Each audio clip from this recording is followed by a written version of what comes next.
से खबर है कि सबसे पहले बैठक में जापान के पीएम का स्वागत होगा और इसके बाद ऑस्ट्रेलिया और फिर इंडिया के पीएम का, क्योंकि भारत के प्रधानमंत्री सबसे सीनियर हैं, वो सबसे बाद में आएंगे और सबसे पहले बैठक से निकलेंगे। और इसी के साथ ही ये लगातार जो जानकारियां और तस्वीरें आ रही हैं उसके बारे में बता दें। कोविड-19 की चुनौतियों के मद्देनजर सहयोग बढ़ाने पर इस क्वाड बैठक में जोर रहेगा। इसके अलावा क्वाड सदस्य देशों की जो बैठक की तस्वीरें आएंगी वो हम सबसे पहले आप तक पहुंचाएंगे। ये तो जो बाइडेन और प्रधानमंत्री मोदी की गर्मजोशी की तस्वीरें, पहली बार सदस्य देशों की जो बैठक है वो आमने सामने हो रही है और वो इसलिए क्योंकि क्वाड की एक बैठक मार्च में हुई थी, वर्चुअल बैठक हुई थी। पेंडेमिक का टाइम चल रहा था, इस वजह से वो बैठक वर्चुअली हुई थी।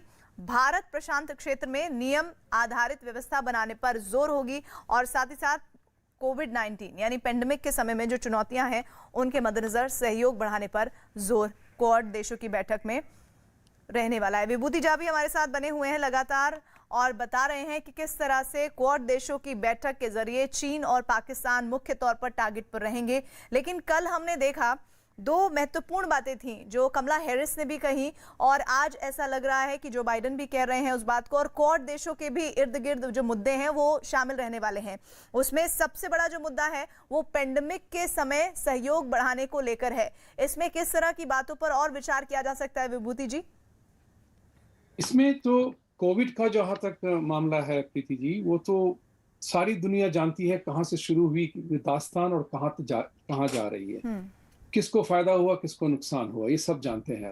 अब एक बात और भी है, क्वाड का फॉर्मेशन जो हुआ है प्रीति जी, उसका एक बहुत बड़ा कारण ये भी है कि चीन से सारी दुनिया बहुत त्रस्त है।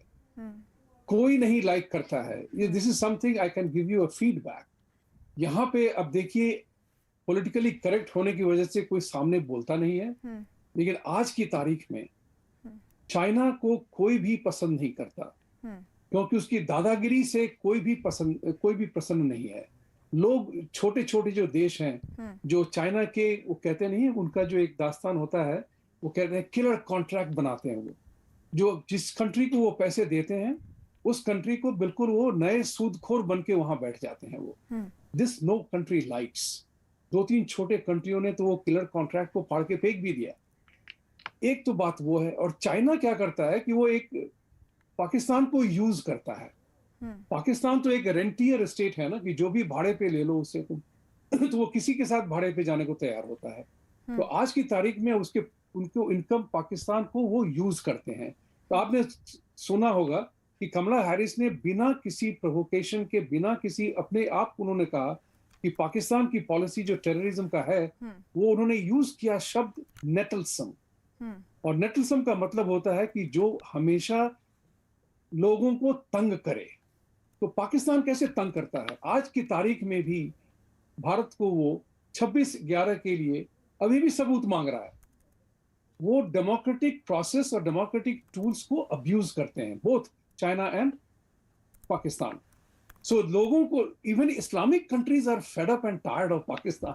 सबों को उस कंट्री से इतनी नफरत हो गई है कि आप मानेंगे नहीं इस बात को कि शायद चीन और पाकिस्तान, चीन के साथ दोस्ती करके पाकिस्तान की बुरा हाल होगा और पाकिस्तान से टाई अप करने के लिए चीन को कोई माफ करने वाला नहीं है। ये क्वाड की जो फॉर्मेशन है उसलिए बहुत ही इंपॉर्टेंट है कि एशिया के छोटे छोटे जो अदर कंट्रीज हैं जो चाइना के गुंडागिरी से त्रस्त हैं बिल्कुल, चाहे वो कंबोडिया हो या वियतनाम हो और या कोरिया हो या और भी कोई भी कंट्री हो, जापान हो, ऑस्ट्रेलिया हो, उस रीजन के सब लोग एक लीडरशिप देख रहे हैं। वो लीडरशिप इंडिया से मिल रही है, क्योंकि उस जगह में, एशिया में, अगर कोई चाइना का टक्कर कर सकता है तो वो इंडिया है। और इंडिया के पास आज की तारीख में इकोनॉमिक माइट बन रही है, इंडिया के पास मिलिट्री है, इंडिया के पास रिसोर्सेज हैं और अमेरिका इस बात को समझ गया है। क्वाड देशों की बैठक से जोड़कर मैं फिर इस पूरे मसले पर आना चाहती हूँ और हमारे साथ नीरज, हमारे सहयोगी भी जुड़ गए हैं। नीरज, सबसे बड़ी बात यह है कि इस पूरी बैठक का जो लब्बो-लुबाब है वो चीन और पाकिस्तान को किस तरह से घेरा जाए और एक जो जिद है चीन की विस्तारवाद वाली, कि किस तरह से आपको अपनी हदों में रहना ही होगा, नहीं तो बाकी मुल्क अब आपके लिए सख्त नियम कायदे बनाने के लिए तैयार हैं, वो कूटनीतिक स्तर पर ही क्यों ना हो। और लेकिन उस क्वाड देशों की बैठक से पहले जो चीन का स्टेटमेंट आया है वो स्टेटमेंट भी नीरज गौर करने वाला है, जिसमें वो कह रहे हैं कि जो भी देश इसमें शामिल हैं वो अपने तक ही सीमित रहे, किसी तीसरे को टारगेट ना करे। क्या कहना चाहता है चीन इसके माध्यम से? प्रीति, एक तरह से हड़काना चाहता है क्वाड देशों को चीन अपने तरीके से, और बार बार इस बात को दोहराता रहा। कोई पहली बार नहीं आया।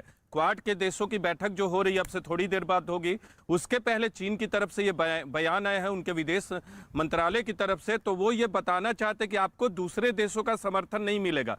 और देखिए, आज की बैठक की अगर बात करें प्रीति, कई चीजें महत्वपूर्ण है। पहला ये कि क्वाड की जो बैठक है चीन को साधने के लिए होगी, और अगर आपका चीन सध गया तो भारत के लिए पाकिस्तान को साधना बहुत आसान होगा। लेकिन 4 देशों का जो फॉर्मेशन है, देखिए आज ऑकस को लेकर भी अमेरिका और ऑस्ट्रेलिया को बताना होगा, जापान और भारत को, कि आपने ऑकस का गठन क्यों किया। कई लेवल पे तो बता दिया गया है, लेकिन आज जब तमाम जो टॉप लीडरशिप है वो चारों एक बार पहली बार मौजूद होंगे क्वाड के मंच पे, तो आपको बताना होगा। क्वाड एक स्ट्रैटेजिक अलायंस है, कोई इसका फॉर्मेशन नहीं है कि कोई सेक्रेटेरिएट है जैसे सार्क का हुआ करता है। एक स्ट्रैटेजिक अलायंस है। तो इस स्ट्रैटेजिक अलायंस में जब चारों नेता मौजूद होंगे तो आप 2 देशों के नेता को, खासकर जापान को बताना होगा, क्योंकि आपको याद होगा क्वाड का जो अलायंस बना था उसमें जापान की सबसे बड़ी भूमिका थी। तत्कालीन प्रधानमंत्री वहां के 2007 में शिंजो अबे ने ये कोशिश की थी कि इस तरह का एक अलायंस बनाया जाए ताकि चीन को साधा जाए हिंद प्रशांत क्षेत्र में। और पिछला आपको वर्चुअल जो समिट हुई थी उसमें यह तय किया गया था कि एक आने वाले वक्त में एजेंडा तय किया जाएगा, नया एजेंडा तय किया जाएगा, ताकि नियम आधारित व्यवस्था के तहत पूरा जो हिंद प्रशांत क्षेत्र है वहां चीन को साधा जा सके। भले नाम नहीं लिया जाएगा, लेकिन पूरी कवायद चीन को साधने की है। जी, तो जगदीश सेहवानी जी, सर जैसा नीरज कह रहे हैं कि बिना नाम लिए ही ऐसे मुल्कों का जिक्र किया जाएगा जिसमें सीधा निशाना चीन और पाकिस्तान पर होगा, लेकिन उस नीति निर्धारण में कूटनीतिक रिश्तों को भी मजबूती से आगे बढ़ाना होगा। ऐसे में क्वाड के जो नीति निर्धारक देश हैं वो कैसे आगे बढ़ेंगे? Preeti ji, first of all let me comment you, जो आपने जो पीछे टैगलाइन लिखा ना, अमेरिका में विश्व गुरु, मुझे बहुत पसंद आई। नेक्स्ट डिकेड में भारत विश्व गुरु बनने वाला ही है, और under the leadership of prime minister ये होगा कि भारत विश्व गुरु, बड़ा मुझे पसंद आया। लेकिन ये जो क्वाड की मीटिंग है ये अगेंस्ट चीन है, नाम ले या नहीं ले, बट सबको पता है कि ये मीटिंग क्यों हो रही है। सबको पता है कि ये मीटिंग क्यों हो रही है, कि ये जो चीन इतना अग्रेसिव हो रहा है लास्ट 3-4 सालों में, और लाइक विभूति जी ने भी कहा कि कोई भी कंट्री चीन को लाइक नहीं करती है, whether it is Vietnam, south Korea, Japan, you name any country accept perhaps Iran, Turkey and Pakistan.